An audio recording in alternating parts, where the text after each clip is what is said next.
IVM. Hi everybody, just wanted to ask everyone for a quick favor. We're running a brand survey right now and would really appreciate it if you could let us know what you think about the advertising on IVM. Go to ivmpodcast.com/survey and do let us know. As part of this, we'll be selecting 10 random participants and sending them some IVM swag, so do fill out those surveys.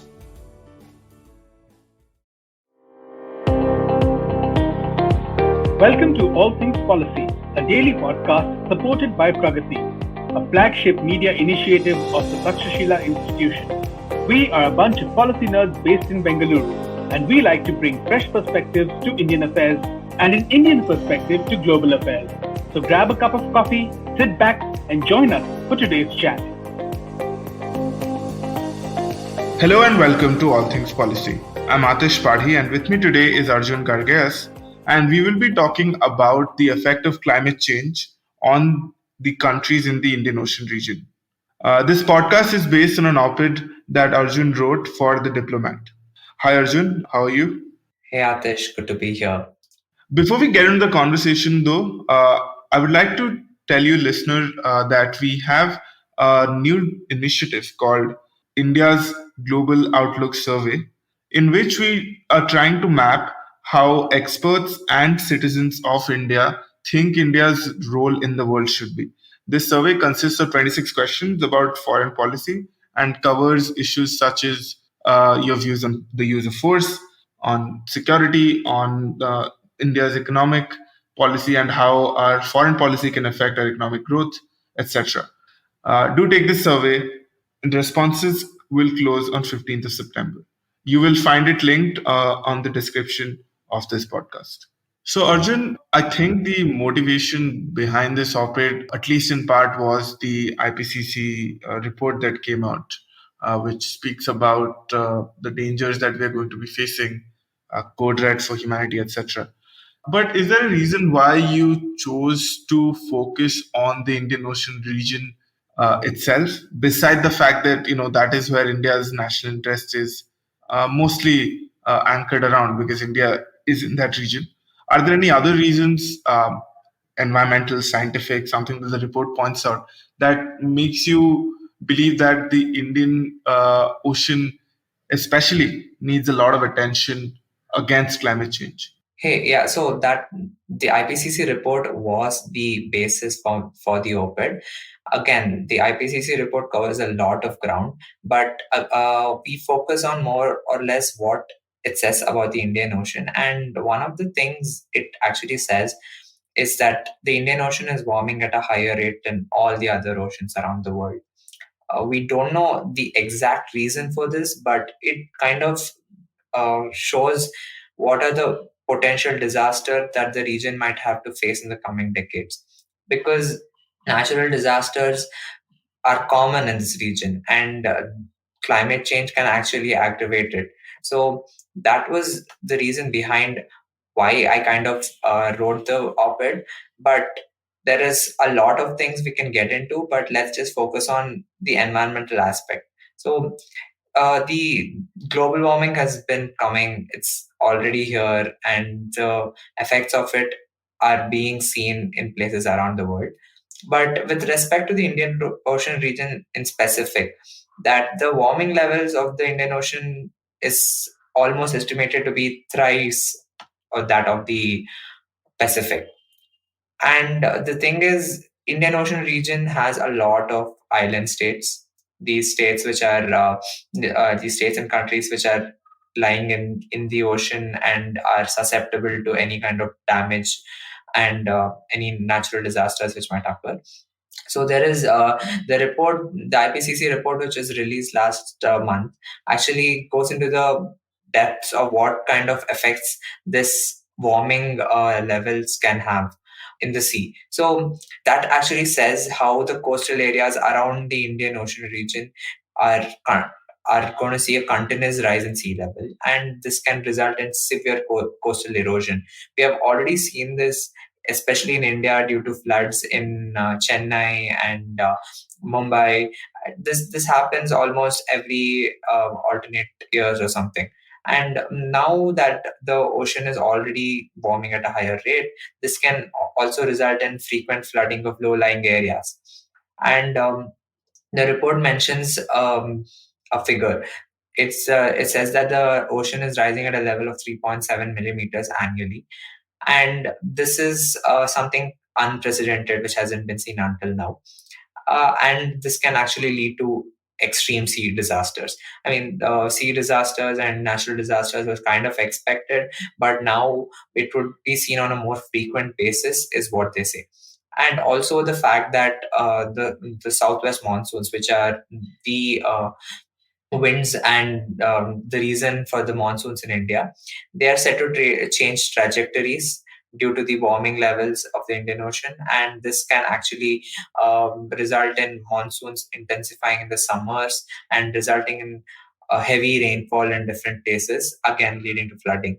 So these are just some of the main aspects of it. And as I mentioned, the Indian Ocean is home to a bunch of island nations. There is the Maldives, Mauritius, Seychelles, even if you take in French overseas territories and British overseas territories. So these nations and states are very, very susceptible because they're just a bunch of islands like combined together to form a particular nation. So they're highly susceptible to any sort of even minute changes in the Indian Ocean, and this can result in significant damage to them. And we have seen that during the 2004 tsunami, wherein the brunt of the tsunami was kind of faced by the Southeast Asian nations, wherein Thailand, Indonesia, even Vietnam, Cambodia, all these countries kind of had to face a lot of, like, the disaster hit them very hard. And this can be seen again. I mean, potentially it can be seen in the next 5 years. We do not know when it's going to be seen, but if we consider what is happening in the region due to climate change, it is going to be seen soon. So that was just the basis for my op-ed, and that is what I try to discuss. So, but this is just the tip of the icebergs, and there is just so much more to it than just environmental degradation and natural disasters. And we'll touch upon a lot of these in more depth. But I wanted to add a couple of, I think, anecdotes that will provide a more concrete view of how bad the situation really is. Because, as you said, there are a lot of island states in this region. But in addition to these island states, there are also a lot of low-lying, like states that are not islands, but they also have a lot of low-lying territories, like Bangladesh, right?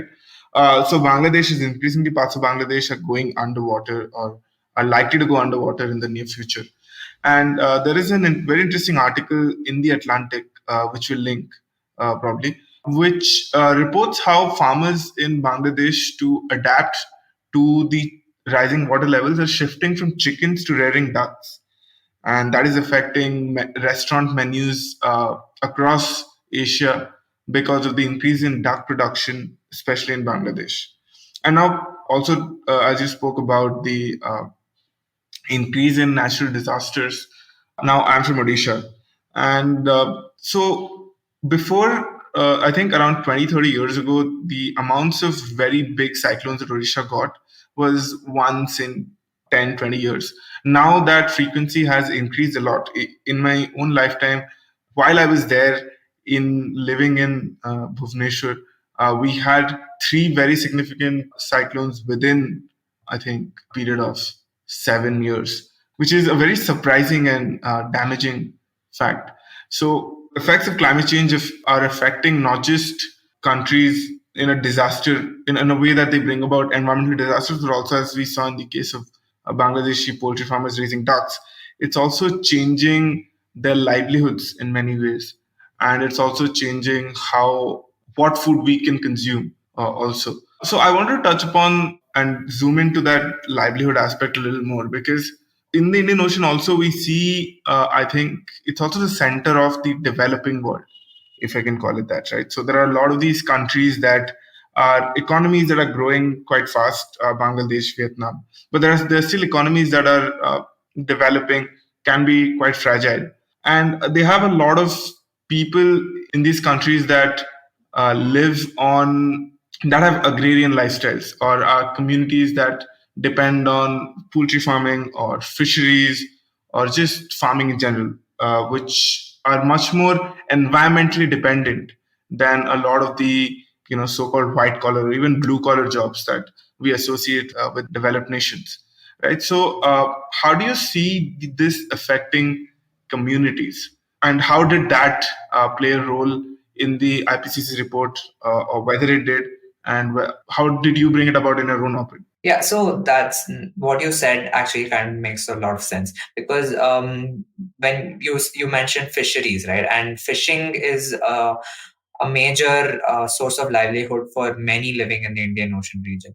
And similarly, that of Indians and Sri Lankans. And I think most of our listeners would have known about how there is still animosity which persists between the fishermen from India from the state of Tamil Nadu and the northern parts of Sri Lanka.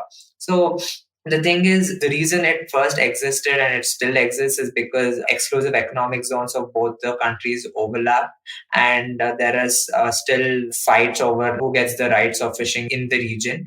And this has caused a lot of flack in the region. So, and also the fact that India has developed quite significantly over the last 3-4 decades compared to Sri Lanka. And Sri Lanka had to endure a civil war, which kind of destroyed the livelihoods of most of them, and it affected the northern parts mostly because this is where the insurgent groups were.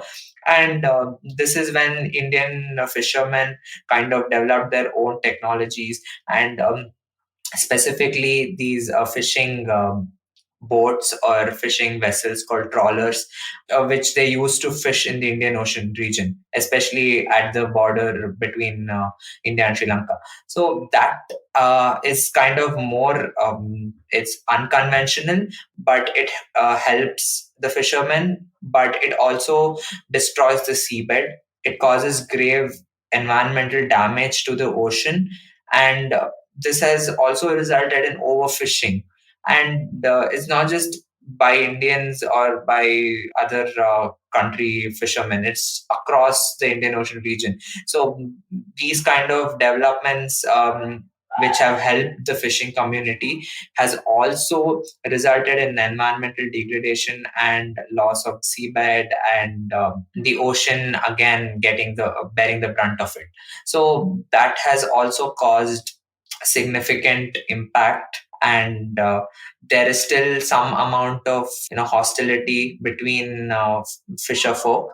And the reason now is that because, again, if the ocean starts warming to a certain extent, there can be a migration of fishes which can be seen, and this might actually result in millions of people losing their livelihoods. And again, there has to be a balance between kind of protecting the environment and also kind of protecting your own people who depend on the ocean for their lives. So that's something which we have highlighted, and it kind of exists and extends to other communities as well. As you mentioned, the Bangladeshi poultry farmers and several others across Southeast Asian nations. So this climate change is not just environmental, but it also is inherently causing a lot of damage to people.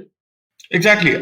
So in the India-Sri Lanka case, something like a war could result in greater environmental degradation and increased conflict. And that is accentuated even further by the fact that due to warming of waters, the migratory routes of fishes will change, right? Which would result in people venturing further and further out of the exclusive economic zones that have been demarcated, and those conflicts might actually rise. But there is also the effect directly on the fauna that is found in this region, because the Indian Ocean is a very diverse region ecologically, right? So you have something like the Great Barrier Reef in Australia. You have something like rainforests also within the Indian Ocean region. You have mangrove forests in Sundarbans in Bangladesh and India.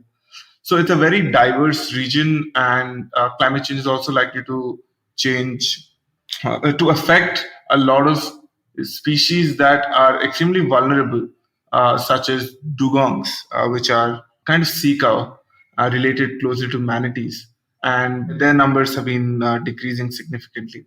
And also other animals like olive ridley turtles, right, about which we have been a lot of conversations right now across the world, but whose numbers continue to struggle because of varying reasons. And they are also endemic to the Indo-Pacific region in general. And you propose that this and these environmental and community-based challenges that are going to come up due to increasing sea levels and warming of the waters, is there a way in which these can be resolved through international cooperation? Because the incentive for each state is very different, right? So if you want to think of it from a individual state point of view, you might not come together to actually resolve this issue of climate change. So is there any international practice that can be put in place within the Indian Ocean region to help this? Yeah, so that's exactly what I argue for. The region needs whatever the region faces right now. It's a multitude of problems and challenges, and it cannot be solved by just one state per se. There is a need for collective action, and that is where the role of multilateral forums and multilateralism actually comes into the picture. So the thing is, we have seen kind of a decline in multilateralism the last decade or two, but these kind of issues and challenges require a large number of states and governments coming together and helping each other out. And I argue for the Indian Ocean Rim Association, or the IORA, which has been quite dormant in the past, let's say, a decade or two.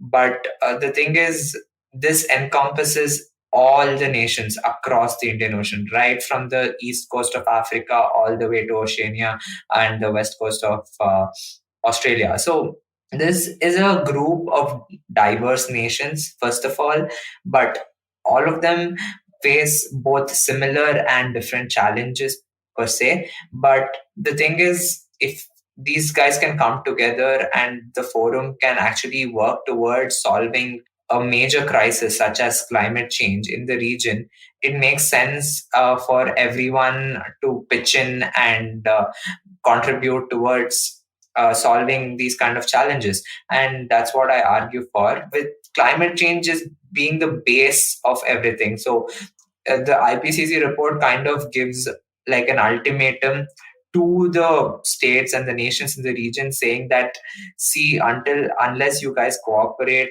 and tackle this kind of challenges together, there are severe consequences for each of you. And climate change is just one of the challenges the region faces. So the IORA can actually bring together diverse nations and diverse states and help address climate change and many other issues. Before we move on to security aspects of climate change, we will take a short break. Join us on the other side. Hey, everybody, it's been a great week on the IVM Podcast Network. On Filter Coffee Podcast, Karthik speaks to Vishnuvardhan, director of Shersha, about his experience while creating a real-life version of Captain Vikram Batra. I'd like to make a quick announcement. After 2 successful seasons, the Empowering Podcast is returning with a makeover, presenting the Life Manifesto with Zarina Poonawala. Tune in every Monday to be a better version of yourself. This time it's about a battle in the sky on the last brand standing, Jet Airways versus Indigo. Anupam and Ambi tell us what led to the downfall of Jet Airways and the rise of Indigo. On Khel Niti, Rajiv Mishra, Sabha Karim and Rajkumar Sharma celebrate India's second historical win at the Oval in their test match against England. With our hosts Tony, Chuck, Naren and Shriketh on Simplified, find out what the Indian government's latest direct cash transfer program is all about. And on Echoes of India, Anirudh explores the Indian campaigns of Alexander the Great and the rise and falls of the First Gangetic Empire. Do follow us on social media. We're IVM Podcast on Twitter, Facebook, Instagram, and LinkedIn. And remember, if you're enjoying this show or any of the shows on the IVM network for that matter, please do tell a friend. We really appreciate that. And finally, I'd like to thank the sponsors on the network this week, Siet Cred, Bank of Baroda, Quarter, and CoinSwitch Kuber. We really do appreciate the support. Welcome back. So, what are these other issues? Before we drill more into how the IORA can work, let's look at what are these other issues that you speak about. Are there any security issues related to this? What about trade? Because a lot of trade passes through the Indian Ocean. It's a hub for economic activity. So, how are those affected by climate change, and what can IORA do for those?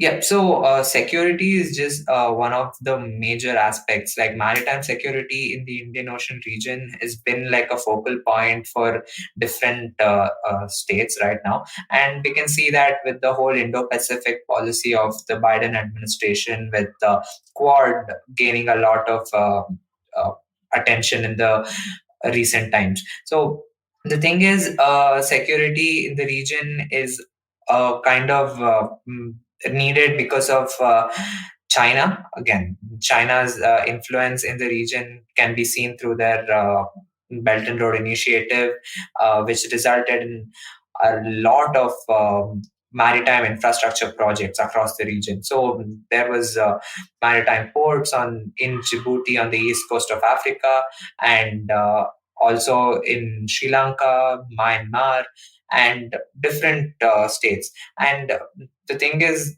China's maritime presence has gradually increased across the Indian Ocean region. And the thing is, last year, due to the COVID-19 pandemic, there was also this whole aggressiveness which was portrayed by China, especially in the South China Sea, wherein they kind of bullied their own neighbors into giving them a territory or occupation of their neighbors' territories. And all this is something that should worry everyone in the region. I mean, there is no guarantee that the Chinese maritime militia would not in the future take control of sea routes, and that is where the Indian Ocean Rim Association actually can come into the picture. So the IORA members, such as India and Australia, which are actually part of the IORA, they have already signed a joint guidance for naval cooperation. There are already bilateral military engagements which are being seen in the region, with both the Indian and the Vietnamese navies conducting maritime exercises. So all these bilateral engagements can actually result in more or less like a increased cooperation across the region between different states, and not just two or three of them. And that's where the IORA should serve as a platform for all the states in the region to raise any kind of security concerns.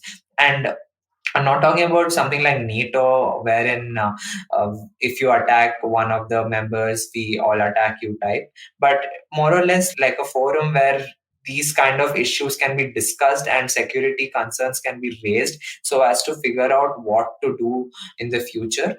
This basically can act as like a effective strategy to counterbalance any aspiring hegemons in the region. So that is the whole security aspect behind it. So unless there are states across the region which are going to bear the brunt of potentially, let's say, China or any other maritime threats, so the IORA should act as like a focal point to solve these kind of security issues. Right. So, what you're describing, ideally, the IORA should be doing sounds a lot to me like something that on a smaller scale, I suppose, that the Quad is attempting to do. Right. So, why not focus the conversation around the Quad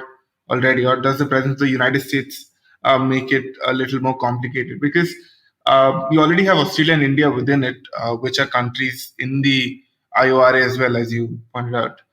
And in a recent summit, I think the Quad also opened up partnership with other countries based on various issues, so that they don't have to be directly members of the Quad, but there can be bilateral relationships. Because what I'm thinking is there are already various kinds of organizations that already exist in this region. There is ASEAN, there is SARC, there is the Quad. So, and of course, they are different in their motives, but does adding another new cooperation system to it really help? Because there are already so many of them. Can something be done to bring these together to make the Quad cooperate with ASEAN more, or have the SARC cooperate with the ASEAN more?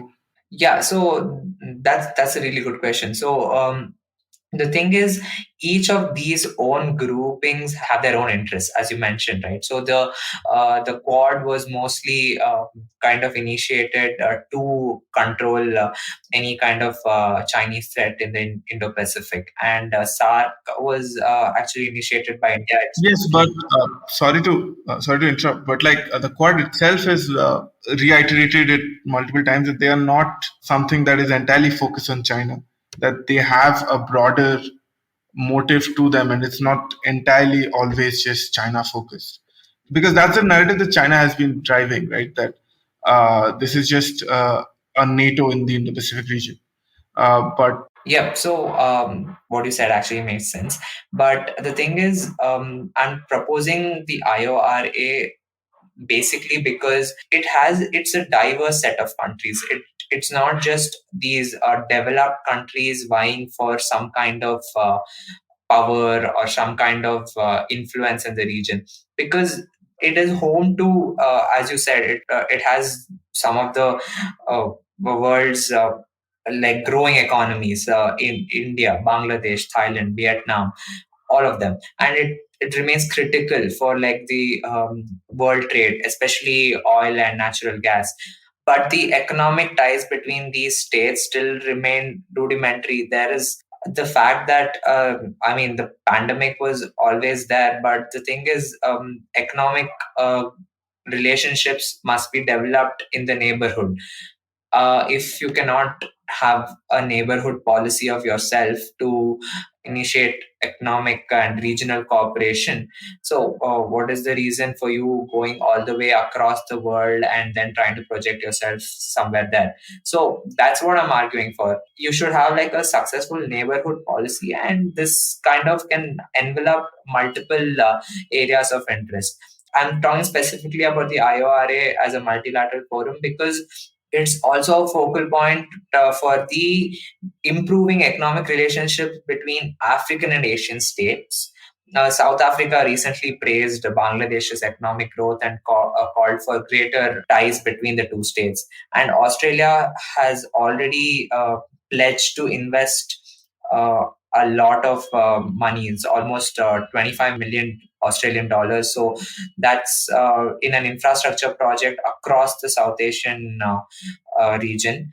And also the fact that Bangladesh, which is kind of is one of the fastest growing economies across the world, has urged the IORA members to increase and strengthen economic cooperation.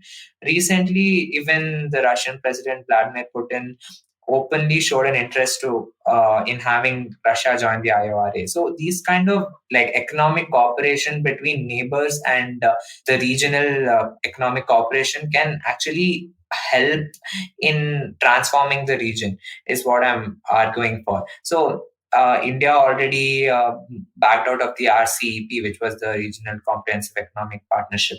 And having a mutually beneficial economic partnership across its own neighborhood is beneficial to India itself and everyone who gets to trade with India. So this kind of makes it more sensible for us to have a neighborhood first approach, and then talk about then partnering up with maybe the US and Japan for the Quad. So that is one of the reasons why I argue for the IORA. So right. So The example of Russia is actually something I found quite interesting in your op-ed, because I was thinking, and this I think ties up a larger relative skepticism about the multilateralism thing itself.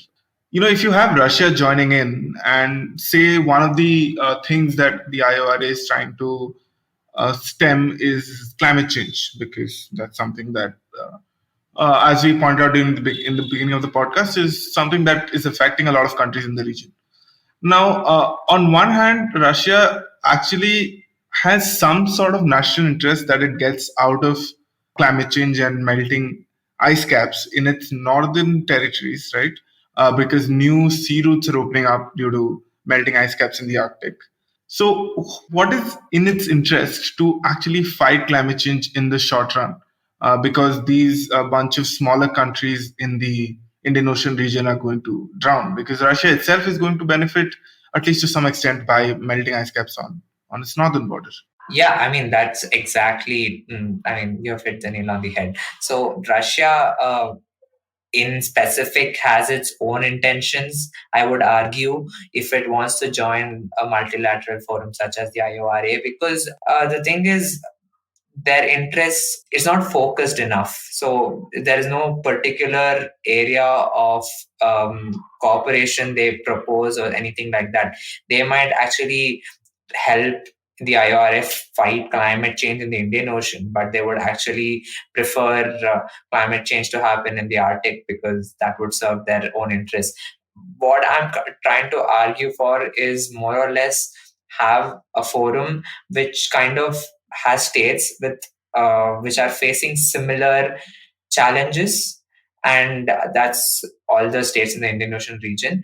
They all face abundant problems, and that needs to be addressed by like a collective entity, which no single state can say that I will tackle fishing, overfishing, and I will tackle climate change on my own. It's just not possible. So what I'm just arguing for is forum, or in this case the IORA, which I kind of argue for the establishment of a blue economy, which is balancing economic growth and environmental conservation. So in this case, the IORA has the capability to do both and protect the region as a whole. So it has the capability to bring together different states and address critical issues. Prospect of facing another natural disaster, especially like the 2004 tsunami, should actually kind of serve as the base for increased collaboration between the IORA members. That is what I'm arguing for. But again, we might have different other states, such as maybe Russia or maybe even China, who wants to, in the end, join the IORA. But again, the focus should always be on similar problems and addressing them as a collective entity. Right. So, what would be the most beneficial thing of a stronger IORA is that it'll be a good mediator between trying to make certain economic relations between countries stronger, but also enabling them to fight climate change.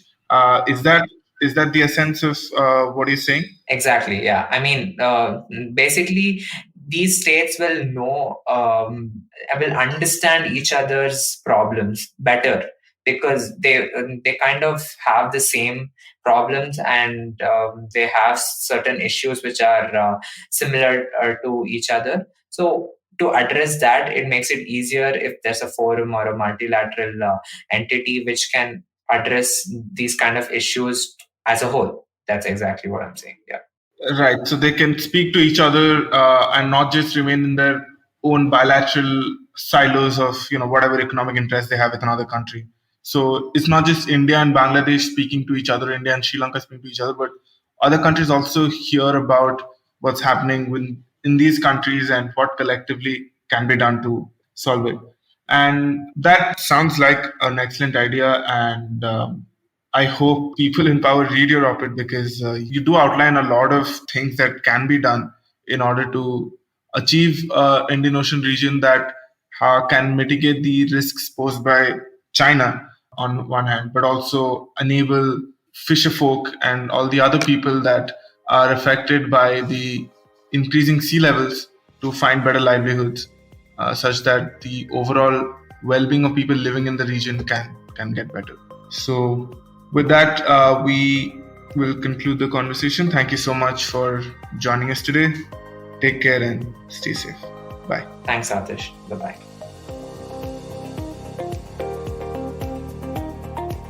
If you liked our show, don't forget to check out other interesting podcasts on the IVM network. You can tune into them on the IVM Podcast App, ivmpodcast.com, or wherever you listen to your podcasts. You can also follow IVM on social media. The handle is @IVM Podcasts on Twitter, Facebook, and Instagram.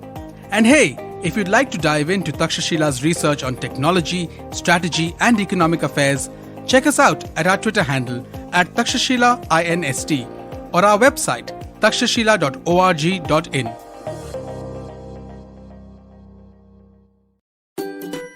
Remember the days when our granny used to narrate once upon a time stories? Let's bring back the good old days of moral stories with Storytime Tamil. Hi, I am Ravishankar Balachandran, host of Storytime Tamil podcast. I would like you to entertain and educate your children with stories from Storytime Tamil. Tune in to the new episode sharp at 7 p.m. every day on IVM website, IVM Podcast App, YouTube channel, or wherever you get your podcast from. If you love cricket, listen up. The Edges and Sledges Cricket Podcast is here for you. Hosted by DJ, Varun, and me, Ashwin, we bring a fun, fresh fan's point of view to talking all things cricket. Sometimes it's just the three of us, sometimes we have guests, including current and former international cricketers. For new episodes every week, check out the Edges and Sledges Cricket Podcast on the IVM app, website, or wherever you get your podcasts.